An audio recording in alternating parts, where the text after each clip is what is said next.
I recognize the order. I recognize the honourable leader for the NDP. Thank you, Madam Speaker. In the past couple of years, I've visited one particular sixplex in Dartmouth many times. The residents have now twice fallen victim to the flaws in the Premier's rent cap, first accepting increases above the cap, and second being forced to sign fixed-term leases and end their periodic ones.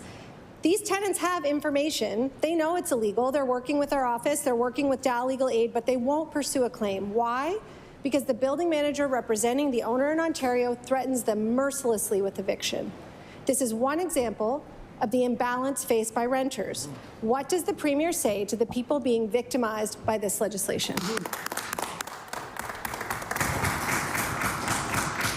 I recognize the honourable Premier. Madam Speaker, nobody wants any Nova Scotian to be victimized. There's a process, there's a law that people can follow. I urge the member to engage in that process, Madam Speaker. But the reason we have the housing crisis today is quite simple. The Liberals didn't invest when they were in power. The NDP, they also had an opportunity. They sat on tens of millions of federal dollars that could have been allocated to housing. It was allocated by the federal government for housing. The NDP just sat on it, Madam Speaker. They absolutely did nothing. We are making historic investments. We are seeing housing starts go up. Our plan will also create enough public housing for up to 700 families. That hasn't happened in a generation, Madam Speaker. We're getting to work when they sat on their hands when they had the chance.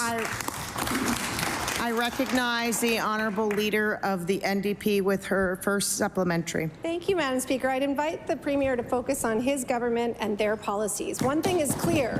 The status quo hasn't been working, not for landlords or for tenants. The Investment Property Association has long advocated for a tenancy enforcement unit to help.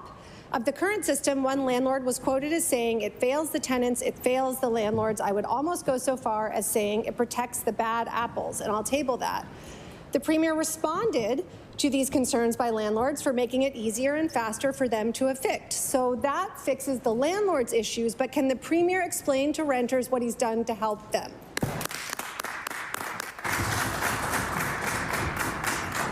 I recognize the honourable Premier. Thank you, Madam Speaker. And this problem didn't start overnight. We didn't break it, but we're fixing it, Madam Speaker. And I'll tell you how we're fixing it. 40,000 more homes, 17,000 more affordable units, 700 people will have access to new public housing. Madam Speaker, we're getting to work. That's our plan. Our plan is about investment. Our plan is about action. And we have to catch up, Madam Speaker, for years and 2 successive governments of inaction. But we're getting to work, Madam Speaker. We know the solution to the housing crisis is more housing. I recognize the honourable leader of the NDP with her final supplementary.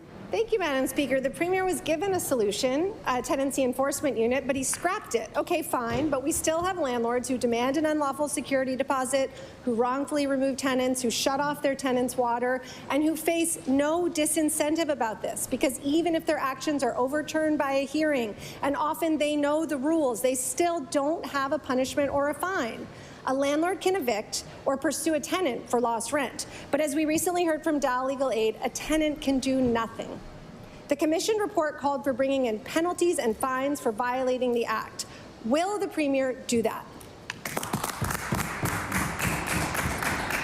I recognize the honourable Premier. Thank you, Madam Speaker. Obviously, there's a bill before the House that's being debated, and there is a process that I encourage the member to make sure that she informs her constituents to make themselves available of, and we'll continue to work through that process. But we know that the cost of living is, people are struggling.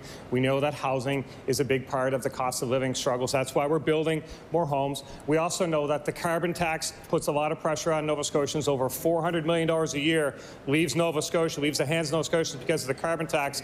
I was interested to see the member's leader Singh, talking about maybe frantically trying to find an alternative to the carbon tax. Well, Madam Speaker, I have some good news for Leader Singh. We actually created one. I asked that member to take this to her leader. Still better than a carbon tax, even today. I'll table that for that.